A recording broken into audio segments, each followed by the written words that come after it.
The truth is, a lot of us are very, very critical of the government, right? But we have yet to really engage in those things that we could do or possibly could do to make a difference. And so today, I'm not going to endeavor to try to guilt you into doing anything. I'm just going to try to explain to you. So when I was given this task, I was told these were the two objectives for tonight. Okay?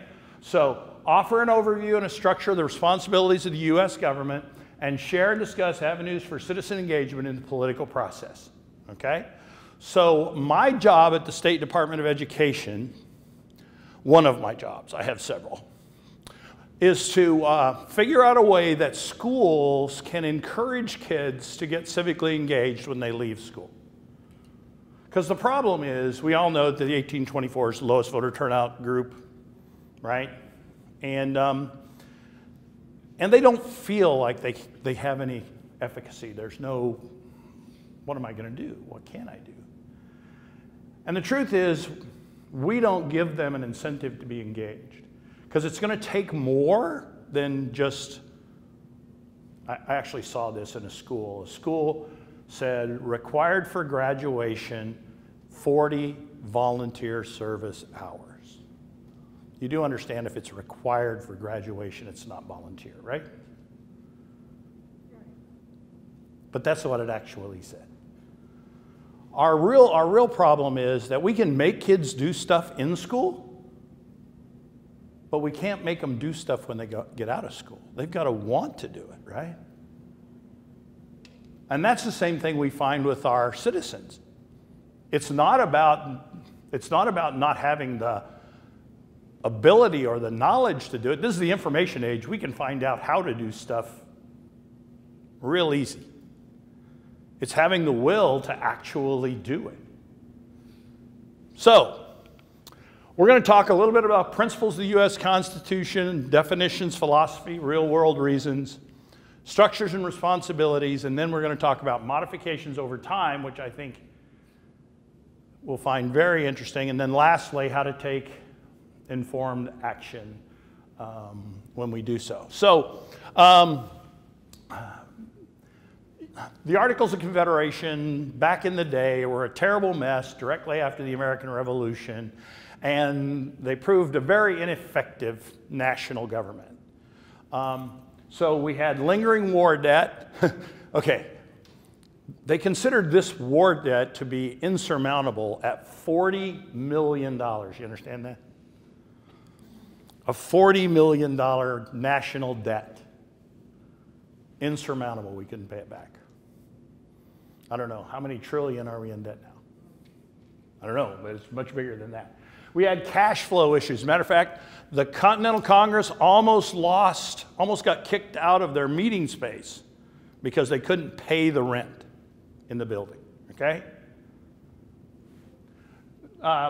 Daniel Shays led a rebellion against the state government of Massachusetts with no consequence eventually.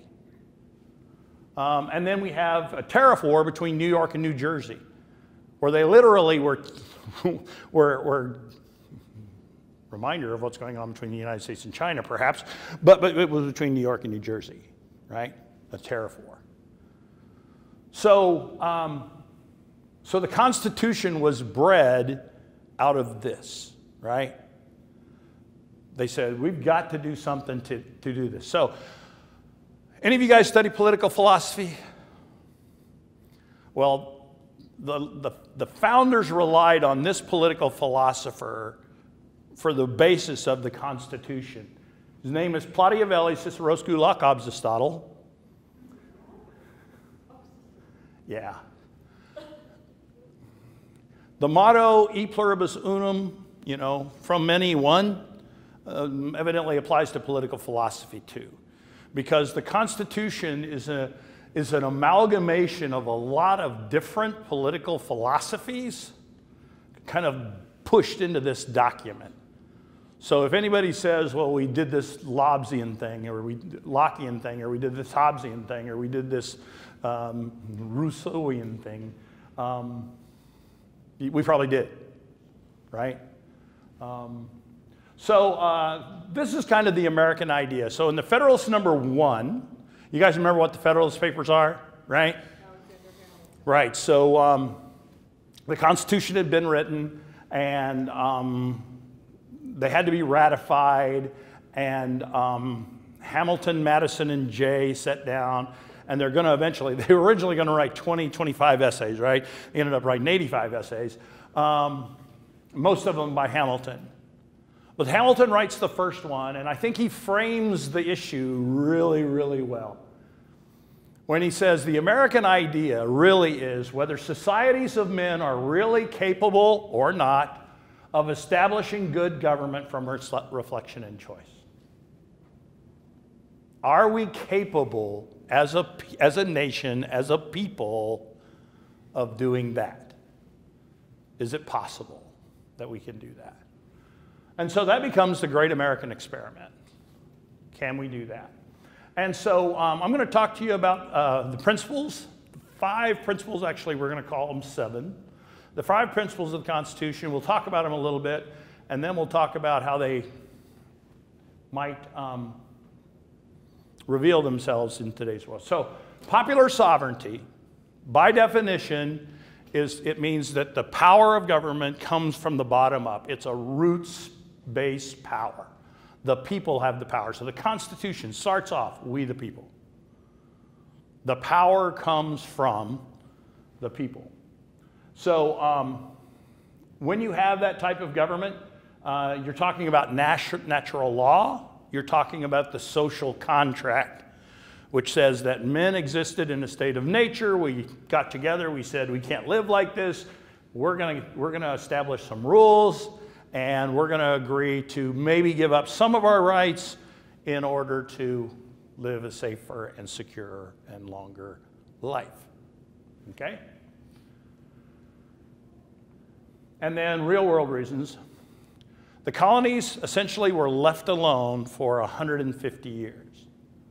So we were ruled by Britain, but Britain had very little to do with us and left the colonies on their own. As a result, the colonists ran their own governments. They ran their own communities. They ran their own towns and states, and they got used to the idea. So 150 years later, when Britain decided, hey, we need a little more control over the colonies weren't inclined to say that's the right thing.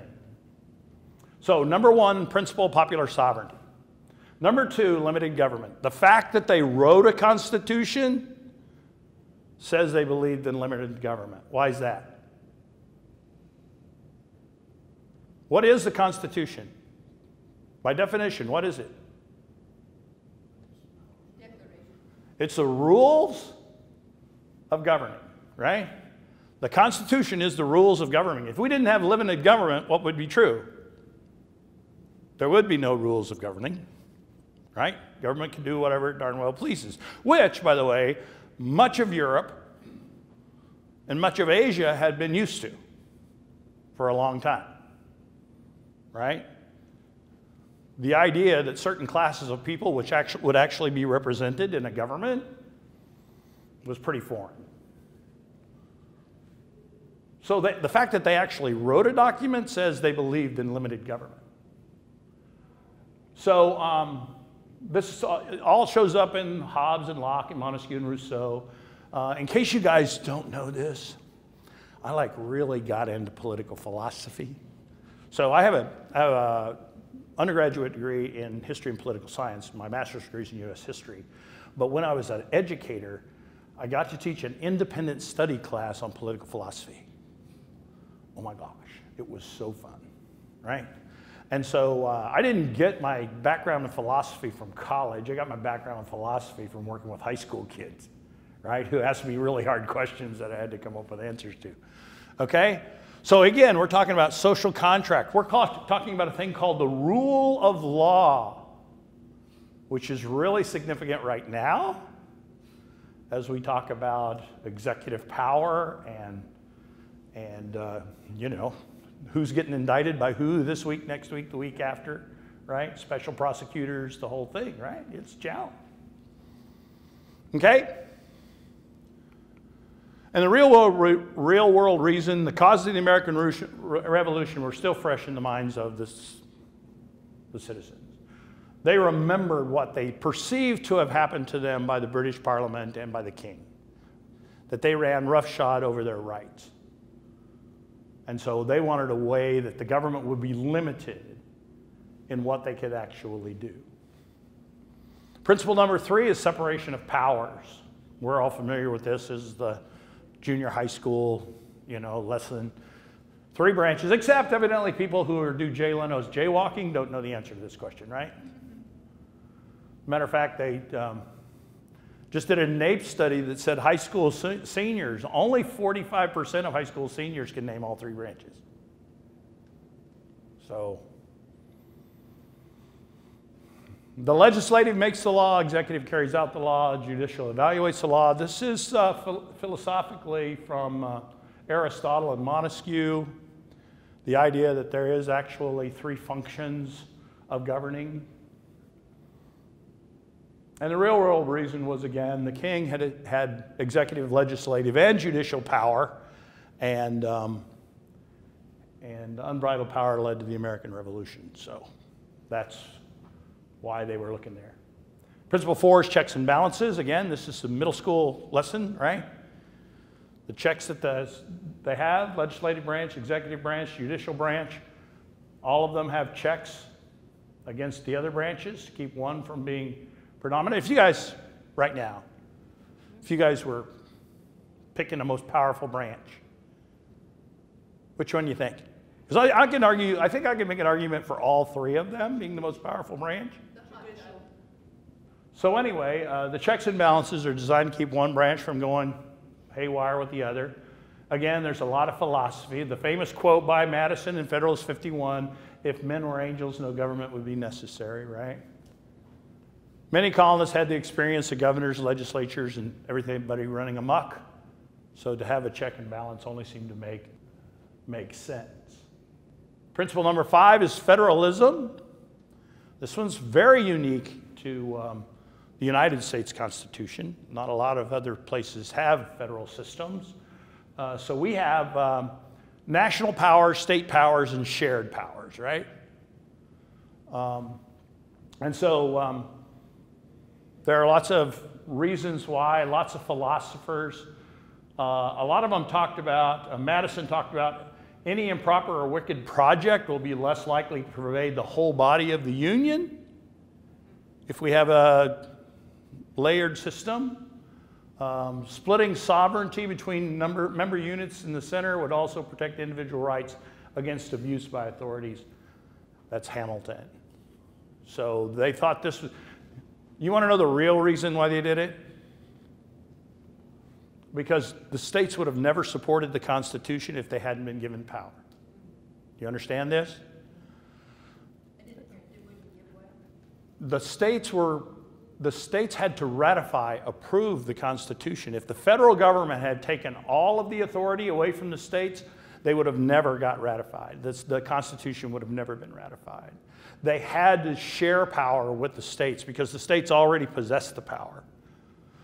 When you look at the ability of the federal government prior to the Constitution, under the Articles of Confederation, and the ability it had to act, and then the ability it had to act after the Constitution, you'll see a great difference. A much more energetic federal government under the Constitution, because it was given powers that it did not previously have. So the states ceded some of their powers to the federal government to do that. But they wouldn't have ceded it all, or the federal government would never have been ratified at all. Go back to the previous slide. When you look at this list right here, this list is dwindling.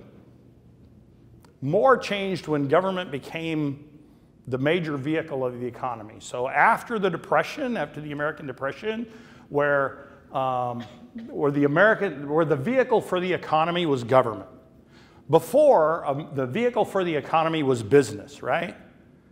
and then business ran the economy. So as business went, the economy went. As business failed, the economy went.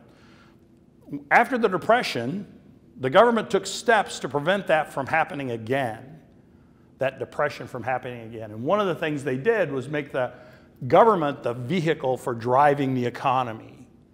So they became the biggest buyer, seller, producer in the economy. And thereby they could insulate themselves from the whims of this up and down power. And we'll talk a little bit more about that later on. It's called Keynesian or Keynesian economics. And okay, so then there's federalism. And again, the Constitution would never have been ratified if they hadn't shared power. So we have a process for amending the Constitution, right? And essentially it's only, after the first 10, it's only one way it's been done. And we've completed the process 27 times, okay?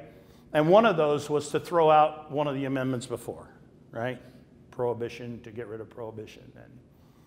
And the quickest one took 3 months and 18 days. That was the 18-year-old vote. And the longest one was 202 years, 7 months and 10 days. And that was deferring congressional pay till after the next election. In other words, to prevent congressmen from raising their own pay, right? So it's unconstitutional for a congressman to raise his own pay now. He has to wait till one election, be reelected, then he can get a raise, okay? But we also have other ways of amending the Constitution, all right? So one of the principal ones is through judicial interpretation. And I think that's the one that's really been gathering a lot of the headlines and over the last couple decades. So an example, the first case, of course, is Marbury versus Madison, which if you talk to professors at the KU Law School, I'm going to guess, they will say is bad law but good government, right? In other words, the decision on its merits was probably wrong, okay? The judges probably decided this case wrongly on the law, but an interpretation that led to better government, it was probably correct, because this established the process of judicial review. The ability of the court to declare acts of the Congress or the executive unconstitutional, okay? And without that check, it's likely that we would have, well, who knows where we'd have ended up without the court checking. So a great example of change in the Constitution is in civil rights, right? So the Plessy v. Ferguson case, anybody know what that case was? Separate but equal accommodations on a train car. Yeah, so it was separate but equal accommodations on a train car. So the train was going the same place, right? So there was a black car and a white car. The justices said, you know, that really doesn't make any difference. The train's going to get there. Everybody's going to get there. Separate but equal is okay, right? That was 1896, right? 1954, they come back and say essentially the exact opposite, right? That segregation is inherently bad, that it doesn't make, and you guys know the Brown v. Board case was not about money, right? As a matter of fact, if you compared the education that Linda Brown was getting at Sumner School in Topeka versus the education that any white kid was getting in any school in Topeka, everybody would agree it was comparable. As a matter of fact, Linda Brown's own dad, Oliver, said she was probably getting a better education at Sumner School than she would have gotten at a white school. Does anybody know why? Because her instructors had risen to the top of the possible professional level for African Americans. To aspire to be a teacher was an amazing aspiration for African Americans. So they had extremely talented, extremely bright, extremely energetic teachers that were teaching them at Sumner School. But that's exactly the point the Brown case was used, right? Because the other cases, the solution would have been money, right? Give them more money so they have better facilities, better books. In Topeka, they were using the same books. Heck, the two schools were designed by the same architect. I mean, they were virtually the same. The only difference was one was exclusively black school, one was exclusively white school. And the Supreme Court said that is inherently unequal because you are inferring superiority or inferiority to one of those groups, right? Maybe one of the biggest cases in civil rights history for sure, for sure. So principles 6 and 7, we kind of add after the fact. The writers weren't really thinking about those originally, but the truth is we added judicial review, the ability of the courts to declare acts of Congress and the executive unconstitutional as a check on those branches. So that was kind of new. And then we created a Bill of Rights. Individual rights weren't concerned. As a matter of fact, Alexander Hamilton argued, well, they're already protected. We don't need to worry about them. But in order to get them ratified, they agreed to do the first 10 amendments to the Constitution. Now, you do have to understand that the individual Bill of Rights was only applied to the federal government. It did not apply to state governments. It only applied to the federal government. And it's still much later, after the American Civil War, that we begin to incorporate the Bill of Rights down into state governments. And we'll talk about that in a little bit. So interesting phrases to consider before we get into some hot topics. The United States of America. What's unique about that title? Anybody know? First time it's ever used is in the Constitution. Before, United had never been capitalized. When it said United States of America, it was United, little u, and then States of America. So until the Constitution was written, it didn't say the United States of America. So now we have to just think of the first line of the Constitution. It says, "We the people of the United States." What do you think that meant? Well, the colonies were united. Well, I'm just saying, think about it. Are they saying, "We the people of this thing called the United States"? Or are they saying, "We the people of these states united," right? It makes a difference, right? If you're going to govern, it makes a difference as to whether the United States is a single entity or a group of 13 different entities, right? Because the Articles of Confederation was just a league of friendly states, right?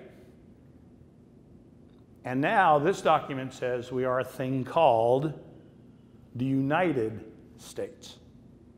And I guarantee you that not everybody agreed on the meaning of that term, United States of America. And I would argue even today.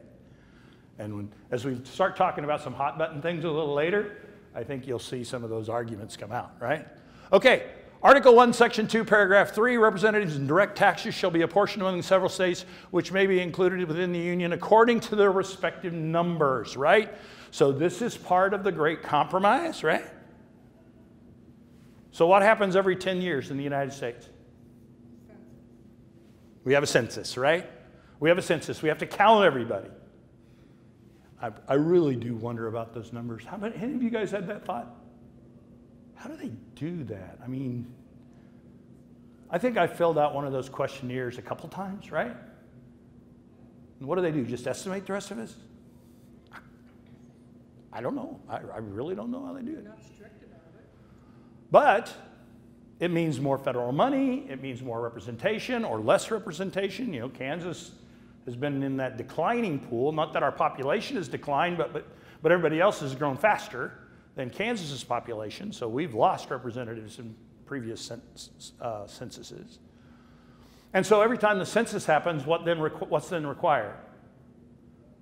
This really weird thing called reapportionment. You ever heard of it? In other words, we have to redraw all the districts. And we'll talk about why we have to do that a little later. Okay, Article 1, Section 5, each house may determine the rules of its proceedings. I'm going to be validated here. How many of you guys, when you were in high school, when you were in your government class, learned how a bill becomes law? Did any of you guys learn that lesson? Remember that? In the Magruder's history book, it said, this is how a bill becomes law. Well, I've witnessed the national legislature, and I've worked with the state legislature for 8 years now, and I guarantee you not one bill has ever passed either of those bodies like Magruder says it did. Not one. It doesn't happen that way because the House and the Senate get to write their own rules about each individual bill. They can change the rules at any time. They get to decide that. And so the party in power, the majority party in that House, gets to decide how a particular bill, the process a particular bill will go through. If it's a bill they don't like, it never sees the light of day. It's buried in some innocuous committee. And if it is a bill they like, it may show up on the very last day as part of a rider on another bill. As a matter of fact, teachers are really ticked off. Any teachers in the room? Teachers are really ticked off because 3 years ago, there was a bill in the Kansas legislature taking away teacher tenure in the state of Kansas, and it died in the Education Committee. The Education Committee didn't even bring it to the floor, right? It died in the Education Committee. But then on the last day of the session, actually not the last day of the session, because it was 3 a.m. in the morning, they needed 3 votes for a budget bill. Those members of the House said, hey, if you put that tenure bill on as a rider, we'll support the budget. And at 3 a.m. in the morning, that's what happened. And teachers lost their right to tenure because in order to pass a budget bill, they needed those 3 votes. That's how it works. So if anybody tells you this is how a bill becomes law, you just say, maybe, but not usually, right? Okay, Article 1, Section 8, Paragraph 18, the most empowering phrase in the Constitution. Congress shall make all laws which shall be necessary and proper in carrying on the foregoing powers, right? It's called the Elastic Clause. They have the power to do whatever they want to carry out the powers that have been granted them by the Constitution, okay? This, throughout all the judicial interpretation, this one has become amazing, and particularly in the area of finance. Article 2, Section 1, Paragraph 3 is our favorite one, the Electoral College, which we'll spend a little bit more time talking about a little later. It was the way we selected the President of the United States, okay? All right, another interesting phase, full faith and credit shall be given to each state in public acts, records, judicial proceedings of every other state. This is one of the reasons why gay marriage is such a big deal in one state versus the other states. If they're married in one state and married in every state, how exactly does that play out in things like income taxes and divorce proceedings and so on and so forth? Article 6, Paragraph 2, the supreme law of the land. Says right in the Constitution that the states ratified, right? That this Constitution shall be the supreme law of the land.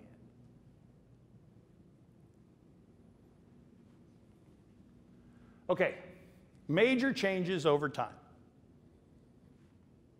Things that might make Alexander Hamilton, Thomas Jefferson get a little woozy. The creation of independent regulatory agencies. What's an independent regulatory agency? Does anybody know? What does it do? I just put up a couple examples up there. It has executive, legislative, and judicial powers in concerns over those particular industries and businesses, right? The EPA, the Environmental Protection Agency, establishes its own guidelines. It enforces its own rules, and it fines the guilty parties. It has executive and legislative oversight, but it's no longer an area where the legislature writes law about the environment. Now, they still do, don't get me wrong. They still will write them. But the EPA is responsible for regulating this. Generally, it was considered too technical an area. We couldn't expect our congressmen to actually know all this stuff and be able to do all this stuff. And Federal Aviation Administration, Federal Communication Commission, Federal Trade Commission. There's a list, a really long list, of independent regulatory agencies. We were talking earlier about the legislature abdicating its power, right? This would be an area where the legislature definitely abdicated its power to another body. Now, the Supreme Court's been supportive of this, so it's not unconstitutional, at least not yet, who knows, right? But this has been a major change in the way we govern, okay? Another way is the incorporation of the Bill of Rights. The 14th Amendment to the Constitution, which is one of those Civil War amendments, right? Guaranteed due process to all citizens. So when it said that the states can't deny due process to all citizens, that meant that the First Amendment, the Second Amendment, the Fourth, Fifth, Sixth, Eighth Amendments all eventually were incorporated into the state. In other words, the states had to oblige the statutes by saying they couldn't oppress freedom of religion or the press or assembly. I'm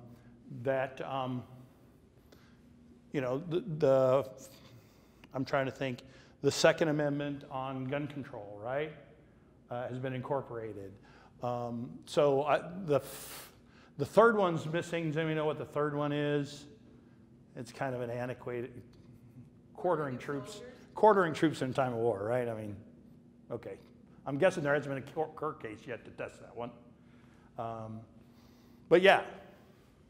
So incorporation of the Bill of Rights into state government. So in other words, we are forcing the states now to live up to the Bill of Rights, which is something that didn't happen prior to the Civil War. And then another big thing we've done is we now have targeted federal programs. So we have federal highway money, we have school title services money, which I'm familiar with. We have all kinds of grants. We have Medicare, Medicaid, Social Security, and welfare. And what does that allow the federal government to do? Anybody? It allows the federal government to leverage states for money, right? Essentially tell states what to do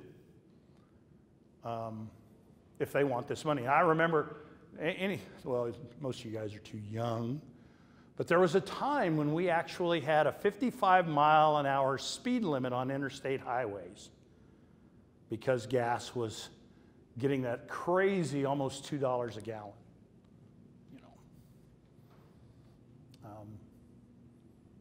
And if you didn't lower your speed limit to 55 miles an hour, the federal government withheld federal highway money as a way to get you to do that, to coerce them into doing that.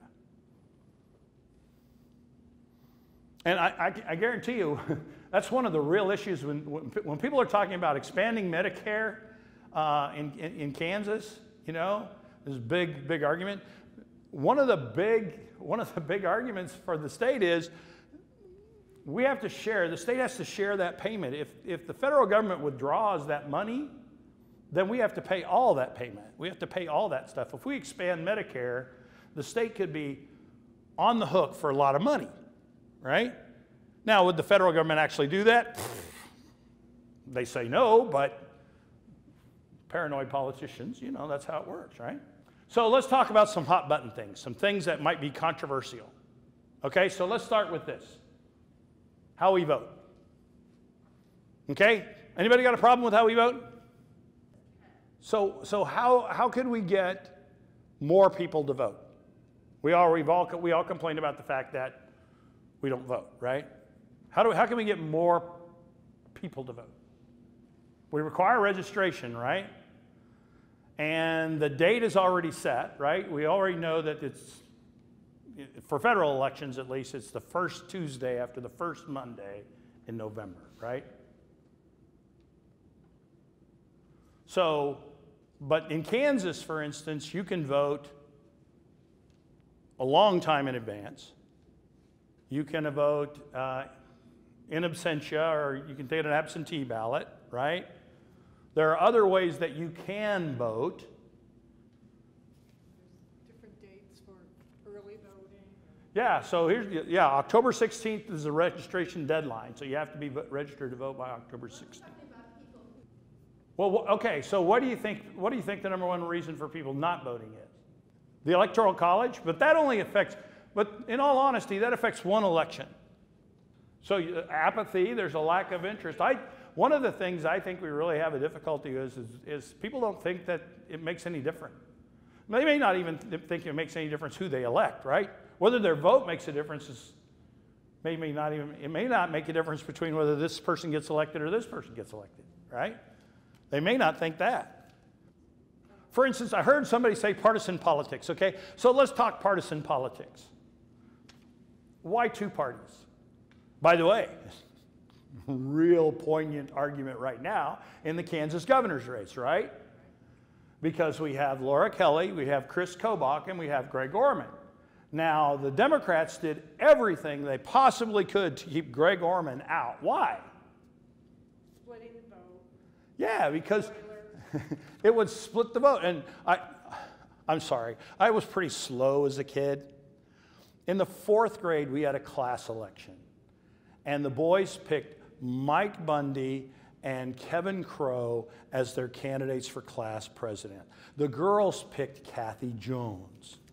Kathy Jones won. In 5th grade, the boys did the exact same thing, and the girls picked Kathy Jones, and Kathy Jones won. We didn't get the idea that the boys were splitting their vote between the two boys, and the girls were all voting for Kathy. And you want to know, that's one of the issues that the Constitution has created for us.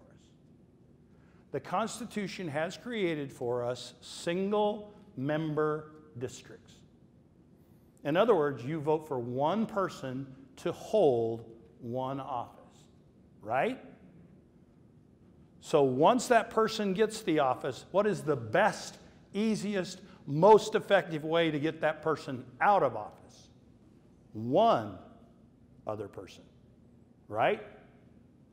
Not 2 other people, not 3 other people, not 4 other people, because it's the most effective way to get a person out of office is to run one person against that other person, because it's a single member district. Now, some people are advocating that we do what we call group ranking, right? So we'd have, like, there are 4 representatives. And we just take the top 4 vote getters in the state, and they would be the representatives. Okay? What's the problem with that in the psyche of Kansans and a lot of people in the United States? Anybody know? They're not truly representative. They're not dedicated to Yeah. a single. They could all live in Topeka, right? They could all live in Wichita. They could, I mean, there's no way there would be, you know. And then when we start to do geography, now we get into the gerrymandering that we talked about earlier, right? Yeah, and so there are a lot of people who are suggesting we could secure online voting really easily, that we could have weekend voting, spread the voting day over multiple days. The truth is that with the exception of that one election day, the states have the right to decide how elections are to be carried out. So, all right, how about the Electoral College? Let's knock that one around for a little bit. Why do you think the founders put the Electoral College in there in the first place? Why was it ever there? Okay, number one, remember there's been this radical revolt in Massachusetts not very long ago, where the masses tried to overthrow the state government of Massachusetts. They were a little leery of the masses, for one thing. What else? If a small state, if there are only 10 people in one place and 100 people in another place, then we already know what place is going to elect this person, right? The 100, that's going to elect them. So how do we protect the rights of these 10 people over here? Well, we give them a share in the process, right? We say, you're guaranteed this part of the process. So is it the United States of America or is it the United States of America? Right? Because the Electoral College reinforces that the states are important, way above the popular election, right? As we found out in the last one, right? 207. How many of you have heard of the Fair Vote Project? Yeah. So the whole idea behind the project, since it would take a constitutional amendment to change the Electoral College, and small states like Kansas and Nebraska and North and South Dakota and Wyoming and Alaska, we're not going to support this because we're overrepresented in the Electoral College, right? So here's the deal. They want big states to sign off and agree that they will go with the majority vote of the country to determine their electors, not the majority vote of their state. Does that make sense? So there are already 10 states or so that have said they'd agree to do this when they get enough states. What's enough states? Anybody know? The minimum number would be 10. The 10 largest electoral states would give them 271 electoral votes, which is the minimum number. So if the 10 largest electoral states agreed to this plan, then we'd elect the president by popular vote. And the rest of the states, they could do whatever they want to. It wouldn't make any difference. But the truth is, if we elected by popular vote, about the same would be true, right? The 10 largest states would be able to elect the President of the United States without a single vote from anything inside the coast. As a matter of fact, the largest electoral states are all located on the borders of the United States. None of them are on the interior, okay? So, anyway, so that's gerrymandering. What's gerrymandering? Who's responsible for reapportionment or redistricting? The state legislature, right? So if the Republicans are in charge of the state legislature, they get to do the reapportioning of the state representative districts. So what is the common practice? You got to be subtle nowadays. Back in the days of Elbridge Gerry, where this is named, right?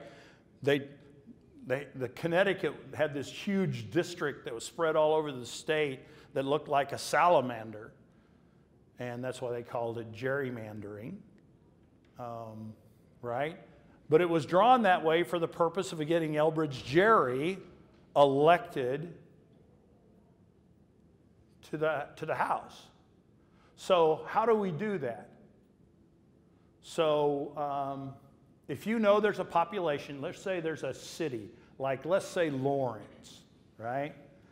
And there's Lawrence sitting right here, and we know Lawrence is going to vote principally Democratic. We can we can decrease the effectiveness of Lawrence by breaking Lawrence into 3 parts and putting Lawrence in 3 different districts so that the Democrats are dispersed, less likely to win that election, right? How you draw up the districts. Or in some cases, they say, well, we never can do that, so we'll make Lawrence its own little district, right? And then we'll draw bigger districts around it. Baker versus Carr says that it's 1 man, 1 vote, which means the districts all have to be roughly the same population, right? Numbers, right? Yeah. So there are people out there who have said, we need to do this in the public domain, not in the political one, right?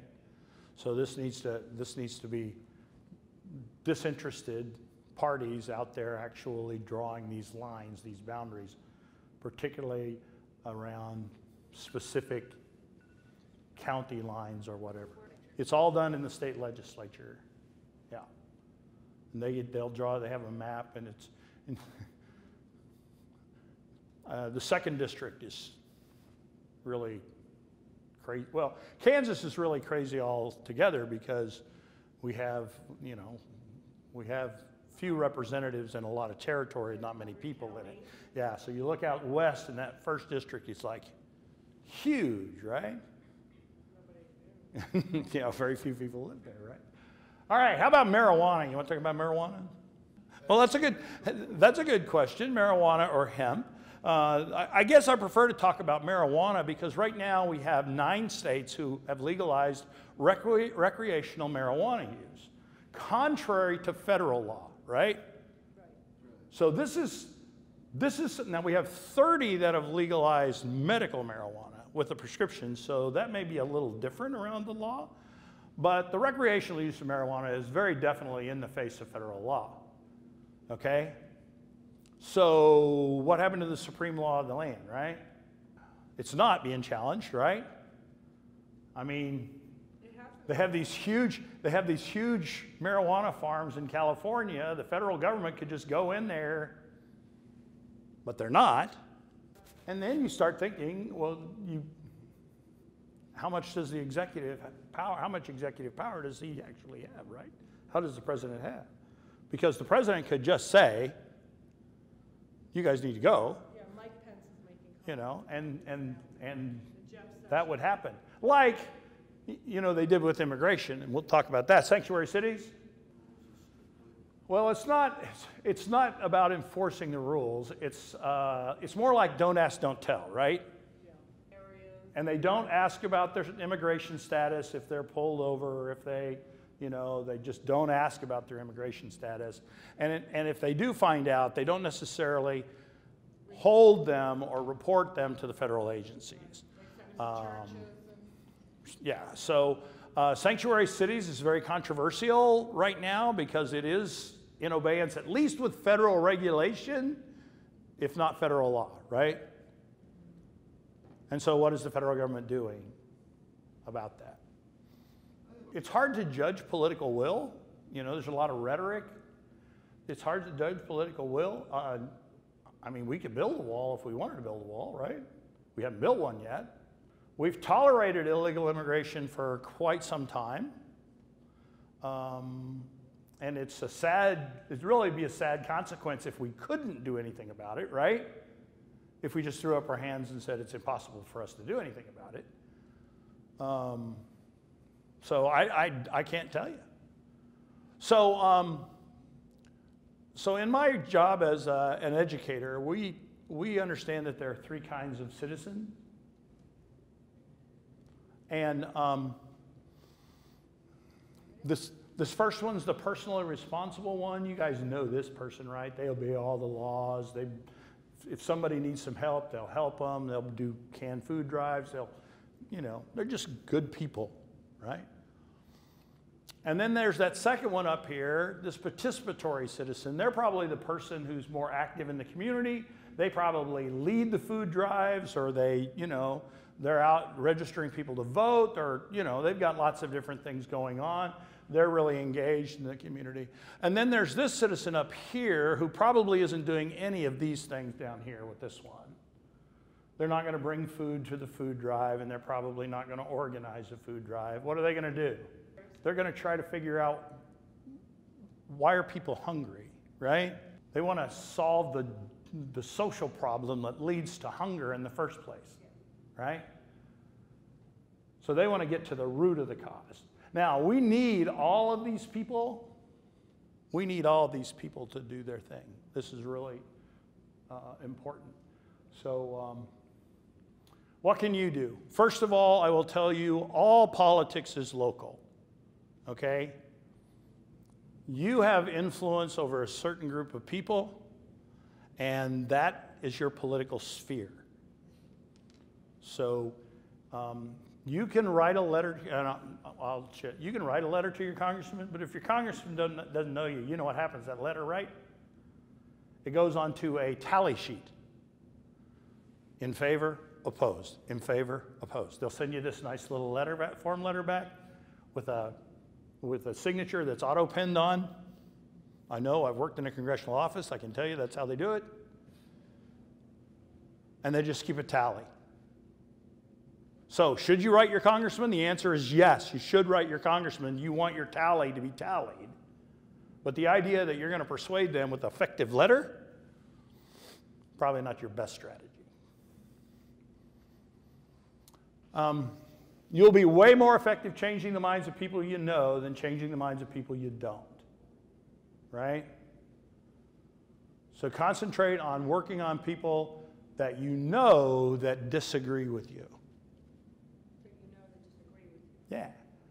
That you would be able to be persuasive and change their mind. If you believe in your position, whatever that is, that's the way you should do it. You need to believe that you can make a difference, that you should try to make a difference, and that there are people counting on you to make a difference. If those things don't exist for you, you're really not going to be civically engaged, right? You're really not going to be civically engaged. If you don't believe you can make a difference, if you don't believe you should try to make a difference, and if you don't believe people are counting on you to make a difference for them, you know, one of the things we find in kids that are civically engaged is they have 3 character traits that without these 3 character traits, they're not going to be civically engaged. They have to feel like they can do something, that they can make a difference. Self-efficacy is what it's called. That they are assertive. They are willing to stand up for themselves and for other people. And lastly, that they care about other people. If they don't have those 3 character traits, then they're not going to be civically engaged. They have to believe they can make a difference. They have to be willing to be assertive, stand up for themselves and for somebody else. And they have to feel like there's a responsibility or a duty. They need to care. Okay, so what can you do? Stay informed. This is hard. It's amazing.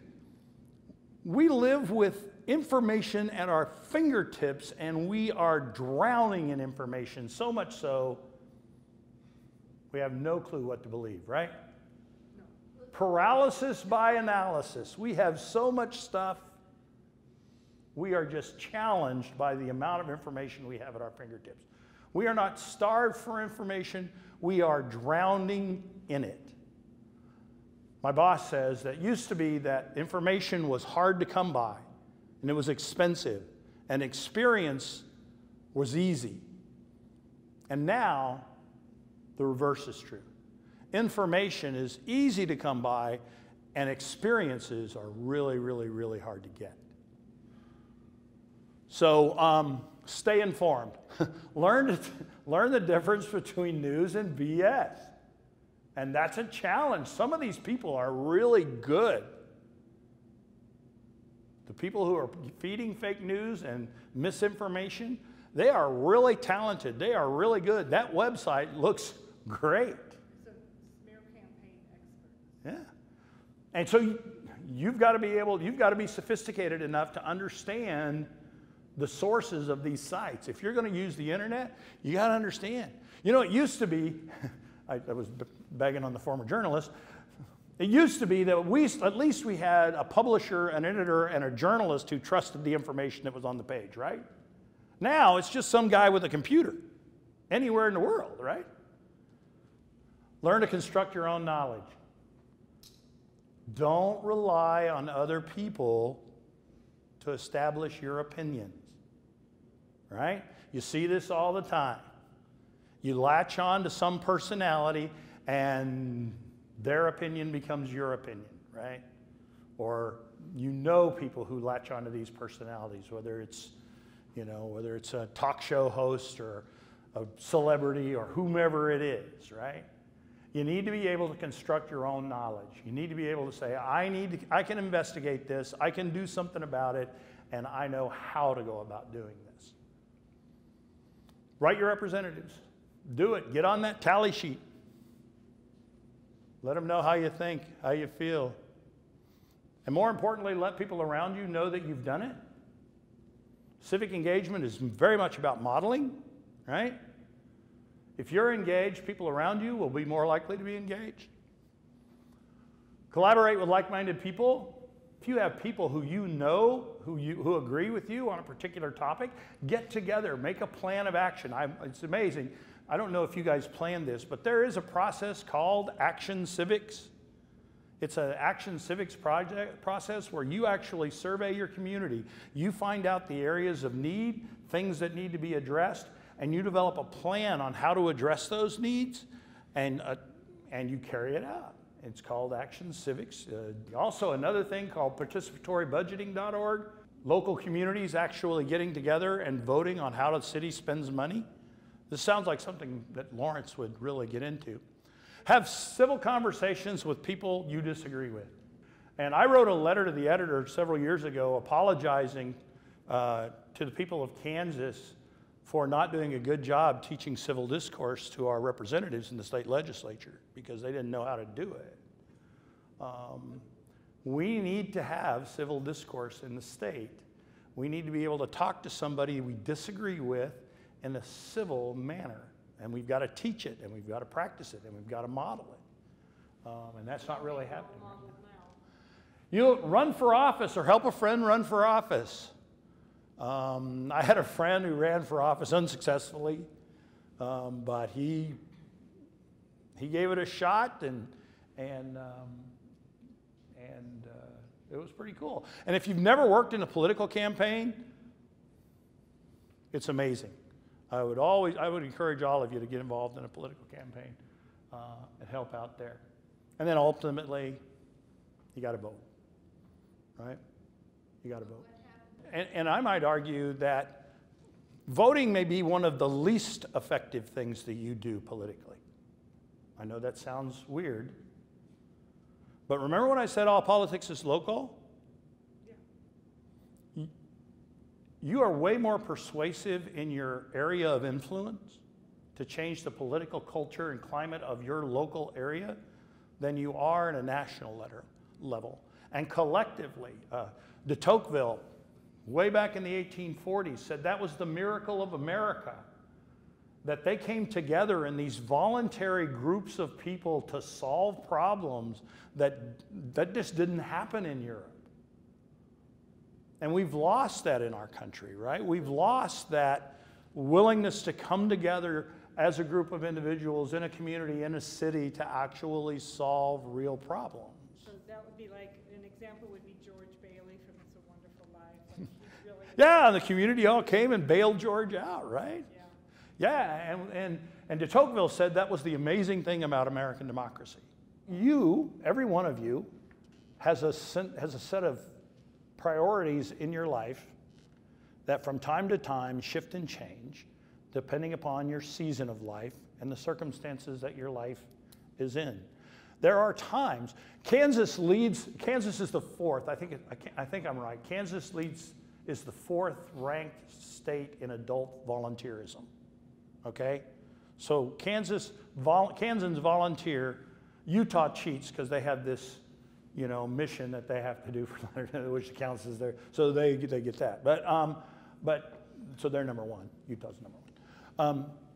Utah? Yeah. Kansas ranks fourth in what? In volunteerism. But we have a season of volunteerism, right? We volunteer before we have kids. And then while we have kids, we don't volunteer. And then after the kids leave, then we volunteer again, right? Because we have this set of priorities that are urgent, right? And we all do that. We all have these kinds of things that we set out. The question is what you're passionate about, what you care about, and what things you want to do something about, or you feel like you can do something about. One of my fears is that we don't feel like we can do anything about it when we actually can.